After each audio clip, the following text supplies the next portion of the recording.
What's up guys, my name is Dychronic here on this Destiny 2 video, and today we're going to be talking about this week at Bungie for April 2nd, 2019. If you did not know, the TWAB is basically the news report, the blog that Bungie posts every single week talking about the past week and the next few weeks in Destiny 2, and my video of the TWAB is going to be your audible version of it. I'm going to be talking about the different things that are on it, summarizing certain sections, and explaining different things that are not obvious. And of course, because it is audible, make sure you sit back, relax, close your eyes, and don't enjoy the cute and fluffy animals on screen right now. I promise. There's none of that on screen right now, and I definitely don't put these up here because I want likes on my videos, and I don't like asking for likes. That's definitely not the case.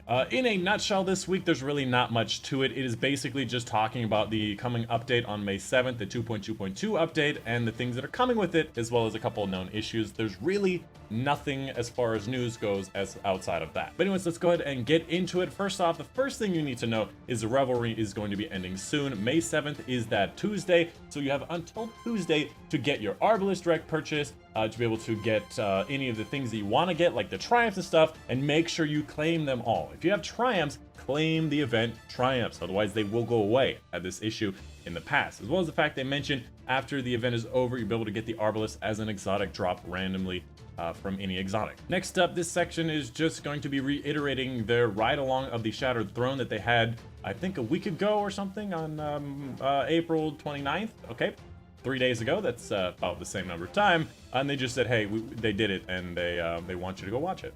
Next up, let's talk about the patch note preview, which is actually not the entire patch note preview of all the things they're going to be fixing, but this update 2.2.2 will be arriving on May 7th, so basically next Tuesday, and it's going to be doing a bunch of different things. First of all, fix an issue where Dreaming City lore is not being awarded by completing the Ascended Challenge. Fix an issue with Chaos Reach where it wouldn't deal damage to enemies that are affected by other status effects such as Thorn's Soul Devour and Hunter Tethers. Fix an issue where Warlocks were unable to blink through a portal, for example, the Gambit Prime portal or the Gambit portal. Fix an issue where Combination Blow was unintentionally magnifying the damage of Arc Staff super attacks, where people were just crushing Gambit Primeevals with an Arc Staff, which made no sense. And fix an issue with the Iron Ruby shader was not dropping. This is going to be the Iron Banner shader of the most recent Iron Banner season.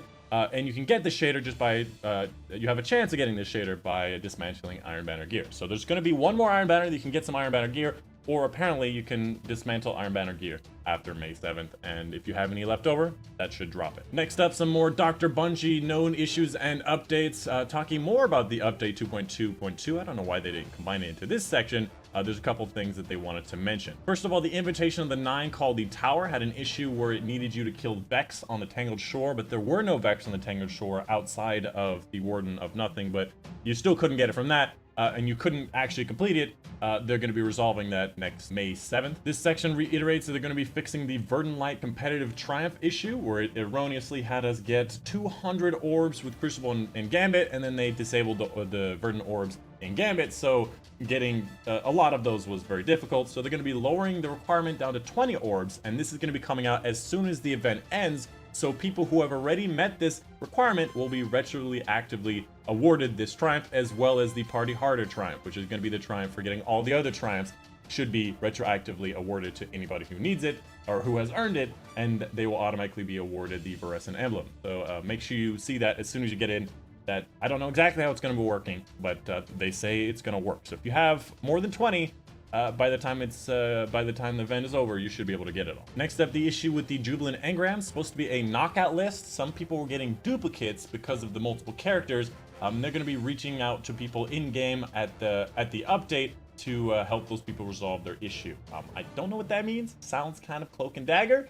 As well as the fact that the Arc Week bundle emotes, an issue where people were receiving the wrong Arc emote from their bundle. And again, Cloak and Dagger, they're going to be receiving an in-game message informing them how to resolve the issue for their account. I really don't know what those two things mean. I don't understand what they could need us to do for the issue to be resolved, but they just, I don't know. That's what they say. It's really weird. I feel like they're going to kill everybody and be like, there was no issue because nobody's alive who experienced the issue. This section basically reiterates the same things we've already seen before. The Verdant Light competitive for the 20 orbs will be completed at the update. Arbalest will no longer be available from Eva Levante, and it will be dropped from exotic engram sources. Up above, they didn't say anything about it, but now they're saying it is intended to be available to everybody in collections, but not everybody will have it as an issue.